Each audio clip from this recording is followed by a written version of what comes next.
Hi everyone, welcome to another episode by Poor Man Gamer. 2 days ago, I posted an older video before the meta shift about a deck that I found to be very effective on the, I believe it was the Nod side. Looking back at that video, it probably could have been a little bit better, so now I'm going to share with you a GDI deck for the current meta that I've been winning quite a lot with on in the Masters League. I'm right now I'm at Masters 2, and I'm fairly confident if I just spend a few hours chugging along, I should be able to push all the way to the Tiberium League. So this deck involves the use of a Missile Squad, Shockwave Troop, Pippo, Pred Tank, the Talon, and either a combination of an MLRS, if you have that, or a Kodiak, which is what I prefer. I even ran this deck with a Mammoth Tank, but the Mammoth Tank doesn't do a great job at crushing the enemy base. So I'm going to show you guys how I use this deck and how you could also do the same thing to let yourself win. On this particular map, I don't know what it's called, I always start off with my Harvester and I immediately roll up with a Missile Squad and roll it to the top, just in case there's a rush from the enemy. I do see that he's got a, what do you call it, Rifleman. And the one weakness of this deck is if they start off with the Rifleman, then it's not very pretty, right? So there I should not have rolled out my Shockwave the way I did, but I quickly smartened up, right? Because I'm seeing all this pressure, and I realize that he's not going to do much damage against my Harvester. So I go ahead and roll my Shockwave from the other side, so I only take care of him one at a time. Right, and like I said, I'm not a perfect player, right? Everyone makes mistakes. Shouldn't have rolled up my Shockwave the way I did. But anyway, so down goes his, so how you use this deck is you start off with the Missile Squad. You try to pressure the enemy, and get best first missile, and you also pressure the Harvester where you can. So I go ahead there and I wipe out his Missile Squad. I didn't realize like how close that missile was because I wasn't paying great attention. I'm trying to pressure the enemy Harvester. I guess he wasn't paying attention to the missile either, right? And fortunately we're able to sneak this first missile. Even if we don't, you're gonna quickly see like what I did there. I moved my Missile Squad back near my Harvester because I'm seeing all these laser drones come out, so my Missile Squad is there to defend it. Right, and I continue to pressure with my Pitbull. My mistake, I should have kept hammering away at the Harvester. I should not have changed targets to try to take out that Banshee. I thought I would be able to, but I didn't. So bad mistake on my part, right? Normally, when it's my first game playing after I pick up the phone, after doing whatever, I almost always lose that first game. So fortunately here, we're able to take out his Banshee. We're able to take out his Laser Drone. I unfortunately lose my Harvester. And I'm guessing based on all the weak-ass units he's been pumping out, that he's really trying to build something really strong. I'm guessing an Avatar, right? Which is why I'm just standing on the missiles and trying to keep the count going the entire time. And I'm doing what I can to send units up there to pressure his Harvesters, right? So I finally get rid of one Harvester. Not a great game. Right, and as you can see here, because of all of this pressure, he realizes rolling out the Avatar will be too little too late, and he's done. Little sloppy start, right, but like I said, that first game for me is always a little bit off, so please forgive me. This is a super viable deck that I've been winning consistently more than 70% of the time. If you micro it properly, you should be able to pick up a lot of wins yourself if you give this deck a try. And you're going to see that I play a variety of opponents. So here I place against somebody with a Giga Cannon deck. Establishing battlefield control. I'm not going to be humble about the fact that I have 11 Predator tank. Against a lot of these opponents at Masters 2 currently, it really does give me a leg up, right? So that's why I love the Pred tank. If you have it, go level it up, right? You use what you got. It's not like I'm crushing the opponent with like, you know, level 13 everything. I'm 100% free to play player, so it's the best I can do, right? I spend all my credits as wisely as I can. So in this map, I usually open with a Missile Squad again. And what I do is I just push it down towards where my Harvester is, to in case there's a rush. So I do see that it's starting to get a Giga Cannon. Very interesting start. I rarely see opponents open with a Giga Cannon this early. I'm not sure what tactical advantage there is. So guys, if you see an early Giga Cannon here, one of the things you can do is try not to send any vehicle units against it, especially when it's all charged up like this. I've already sent 2 missile squads and I haven't been able to make a dent on his Giga Cannon. So what I'm actually doing right now is just building up my forces just a wee little bit, right? I go ahead and let him aggressively pressure me. His mistake was he exposed his Giga Cannon to my Pitbull. And so I charge up my Pitbull, and fortunately I was able to take him out. That missile is still going. The cyber wheels are great to hold missile tiles. I know 2 days ago when I posted the video, a lot of you guys kept saying the new meta is cyber wheels, you gotta have cyber wheels. Cyber wheels really can be a great unit. I just don't have enough credits or cards, to be honest with you, to level them up. So, and cyber wheels absolutely fall apart against Pitbulls, right? Pitbulls just make really quick work of them. I go ahead and I keep pressuring the enemy harvester. I am trying really hard to take it out, right, as you can see here. I should have rolled my Pitbull down to the other side to force him to walk all the way around and kill me. That was my mistake, so now I finally run away, right? And again, I am trying to pressure his harvester as best as I can. I do notice he's just got a bunch of laser squads, so I go ahead and roll up my shockwave now to do some damage against him. I do see his Pitbull, sorry, his cyber wheels, so my Pitbull is going to make real quick work of the cyber wheel. I go ahead and roll out a tank because it's got a lot of health, and they're not as great against cyber wheels because they take 4 shots, and tanks shoot very slowly. So the whole reason I rolled out a tank is because it's got a lot of health, and it takes a long time for them to kill it, right? And at this stage of the game, I am still trying to get to his stupid harvester, right? Because this entire game he hasn't really built anything, so I'm worried that he's going to roll out some super crazy strong unit. I go ahead and roll out a Talon in case he rolls out even more infantry units. I do see that he's going to, he's got a flame squad on the top.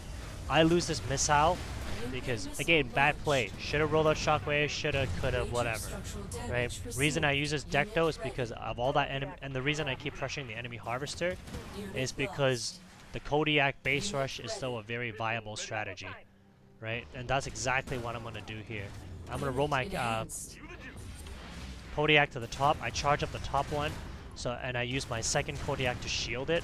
And when you got 2 Kodiaks pounding away at your base like that, your base is going to go down in a hurry. And that's how I was able to get this win. So that's why I keep the Kodiak in my deck. Even though they nerfed the Kodiak quite a bit, it's still a really strong unit. And it's excellent against bases. And I'm going to show you guys one more match here. This guy's a lot same or higher level than me for the most part. Again, with this GDI deck, I do find it to be very viable. And I hope that you guys are able to gain something out of this. So with this deck, I almost always start off with a harvester, and then I open with a missile squad, and I use my missile squad as my scout. And then from there, I take a wait and see approach to see what the enemy is going to do. If I play GDI opponents with this deck, I always immediately go towards my harvester first in case there's a rush. I don't typically build a second unit, typically, right, until I see what the opponent is doing. In this case, he opens with a rifleman. I'm not sure if riflemans are really still that viable anymore with the new meta. I mean, I've seen it used to great effect, and I've seen people crush me with it. Right? When riflemans are used properly, they can be really strong. So I see the rifleman, and that's why I roll out the shockwave. I'm just trying to keep my missile squad alive. I don't think I really needed that second set of shockwaves, but you know, whatever. It was done, right? I go ahead and I see a bunch of rhinos, and this is in the deck. That's why I roll out my war factory. As you can see, he actually gets off to a really beautiful start, right? He sends all the right counters, and he anticipated me very well. And I believe that he actually gets his first missile from me. So, you know, hats off to him, Mike, 91. He did a fantastic start. My Pitbulls are doing what it can, right? I'm trying to get rid of those really irritating rhinos.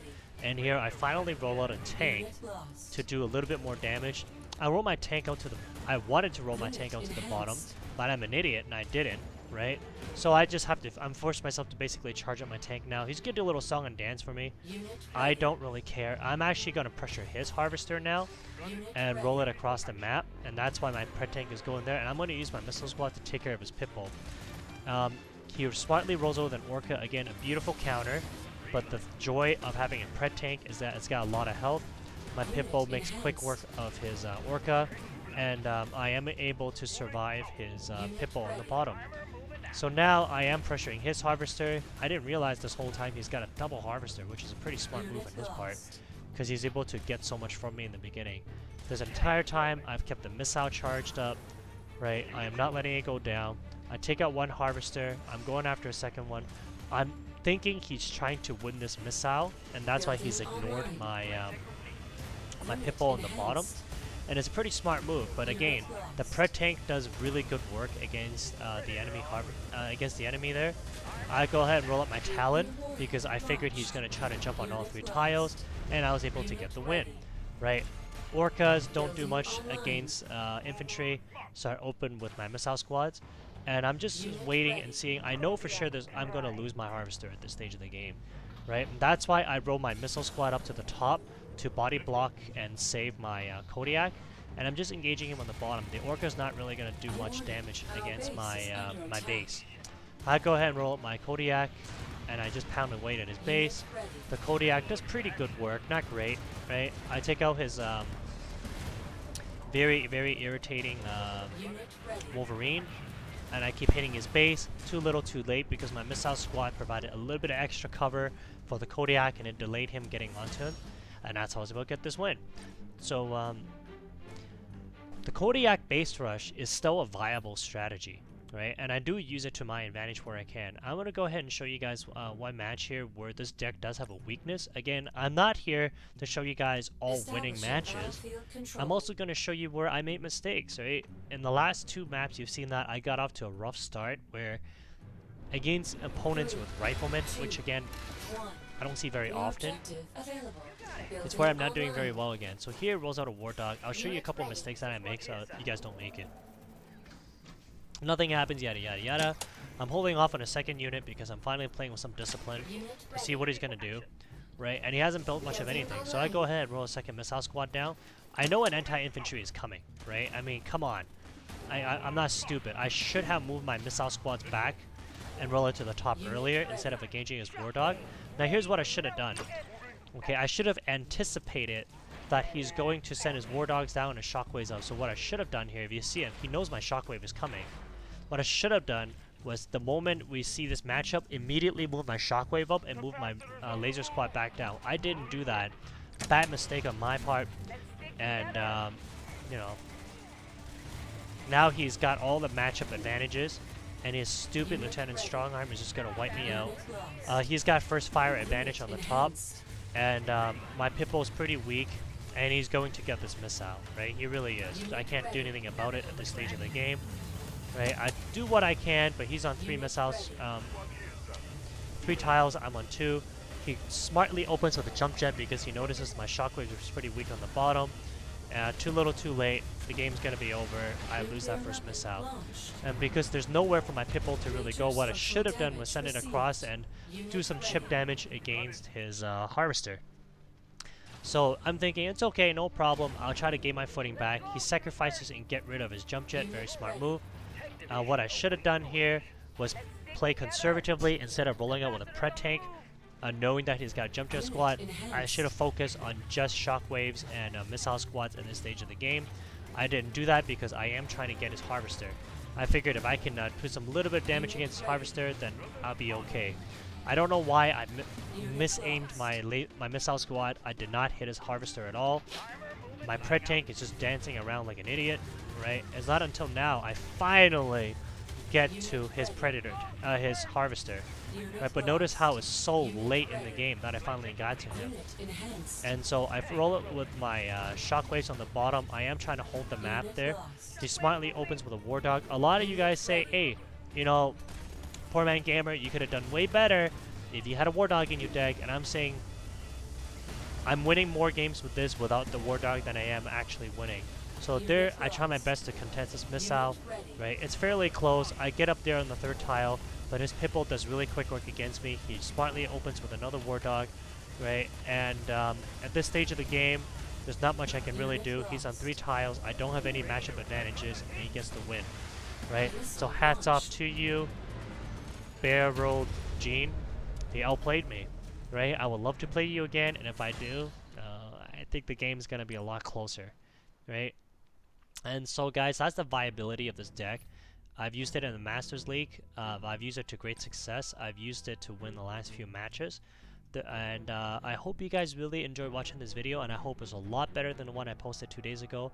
This is a deck that totally worked for this current meta, right? And yeah, I hope you guys enjoy this video. As always, thank you so much for watching. If you haven't hit the subscribe button yet, go ahead and do so right now. Take care. Bye.